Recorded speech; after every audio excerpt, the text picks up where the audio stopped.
একটা পাহাড়গেরা গ্রামে দুই বন্ধু বাস করত, রাফি আর নাবিল।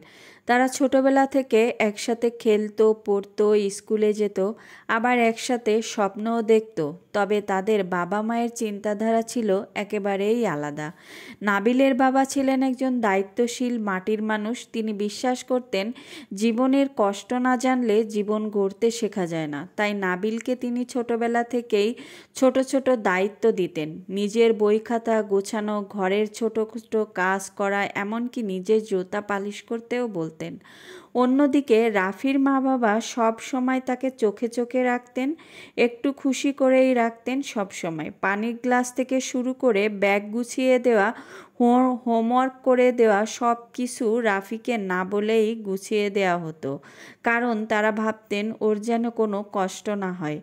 দিন গড়াতে লাগলো। রাফি আর নাবিল দুজনেই বিশ্ববিদ্যালয়ে চান্স পেল। দুজনকেই ঢাকায় চলে যেতে হলো, হোস্টেলে থাকতে হলো। শুরু হলো প্রকৃত জীবনের অধ্যায়। নাবিল খুব স্বাভাবিকভাবেই সামলে নিতে পারল। সকালে ঘুম থেকে নিজেই উঠতো, নাস্তা বানাতো, নিজের জামা কাপড় ধুয়ে আনতো, মোবাইল ব্যাংকিং, মার্কেটিং সব কিছুই সাবলীল ছিল। অন্যদিকে রাফির মাথায় যেন আকাশ ভেঙে পড়ল।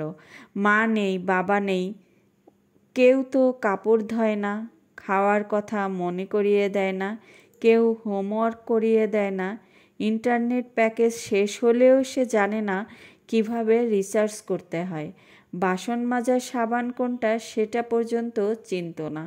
ধীরে ধীরে রাফির মধ্যে হতাশা জমতে শুরু করলো। সে ক্লাসে নিয়মিত যেতে পারতো না, মেজাজ খারাপ থাকতো, ঘর অগোছালো, পড়ালেখা এলোমেলো। মা ফোন করলে শুধু বলতো, মা আমি পারতেছি না। এর মধ্যে একদিন রাফি অসুস্থ হয়ে পড়ল। তখন নাবিল নিজের পরীক্ষার চাপের মাঝেও বন্ধুর পাশে এসে দাঁড়ালো। ওর ওষুধ আনলো, ঘর পরিষ্কার করলো, খাওয়ার ব্যবস্থা করলো। তখন রাফি নাবিলকে জিজ্ঞেস করলো, তুই এত কিছু কিভাবে জানিস? নাবিল একটু হেসে বলল, কারণ আমাকে শিখতে দেওয়া হয়েছিল। আমাকে ছায়ায় রাখেনি আমার পরিবার। রোদে পুড়তে পেরেছি বলেই আজ সামলাতে পারছি। রাফি বুঝতে পারল তাকে ছায়ায় রেখে বড় করা হয়েছিল, কিন্তু সেই ছায়া তার নিজের শেকড় গজাতে দেয়নি। সে তখন মনে মনে প্রতিজ্ঞা করল, সে আর পালিয়ে থাকবে না, নিজে নিজে দাঁড়াতে শিখবে। এই গল্পের শিক্ষা, আমাদের সন্তানরাও গাছের মতো। ছোটবেলায় অতিরিক্ত ছায়া বা রক্ষাকবচ দিলেই তারা হয়তো নরম থাকে, কিন্তু ভিতরে ভিতরে দুর্বল থেকে যায়। একটু রোদ, একটু ঝড়, একটু চ্যালেঞ্জ তাদের শক্ত করে তোলে, শিকড় গজাতে শেখায়। শুধু স্নেহ নয়, সন্তানকে দায়িত্ব নিতে শেখান, ভুল করতে দিন, ভুল থেকেই শেখে মানুষ। সব সময় রেডি করে দিলে তারা রেডি হতে শিখবে না, এটাই বাস্তব। তো আমরা আসলে আমাদের সন্তানদের অনেক আদরে মানুষ করি।